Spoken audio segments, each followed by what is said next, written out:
The weeks leading up to this year's edition of CTEMF was littered with mixed reactions, partly because A, there was no international headliners, B, it was a one-night affair, and C, it was at the castle. My first time at CTEMF was actually in 2018 and it was truly incredible. The people that I met there, the music that was played, and of course the vibe that was present will always put a smile on my face when I think about that moment. So, what changed? Why was such a household festival name like CTEMF losing its credibility? Before I get into that, let's have a brief look into the history of CTEMF.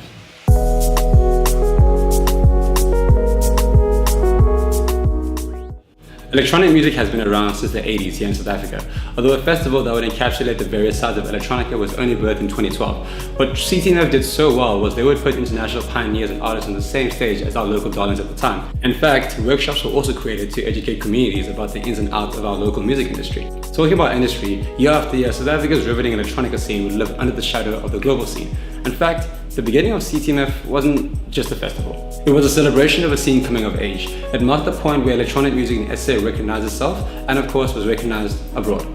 An underground parking lot near the V&A was actually the first venue, and there we saw acts like Dean Fuel, Remy Gold and Das Kapital. In 2014, we saw CTEMF move to the parade in the city centre. Okay, let me not say we. I was still in high school at the time worrying about homework and attention. Let me say audiences. Anyways, 2015 to 2017 saw the new home for CTEMF at the City Hall. Then, in 2018, we had the Atlantic Studios. I was there for that one. Some of the headliners for that night was Egyptian Lover, DJ Lag, and Rose Bonica. Although an act that really took my breath away was Flaws. I wanna go to my little room by the sea.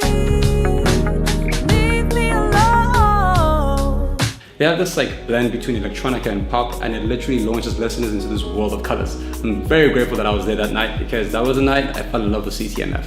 This year, the build-up was a bit different. The chaos just wasn't there anymore because of all the changes and a lot of people lost interest. However, whoever was there at 2018 and 2019 will tell you there wasn't much of a difference. The acts and the locations this year may have changed, but the energy that reigned over the castle is still one for the books.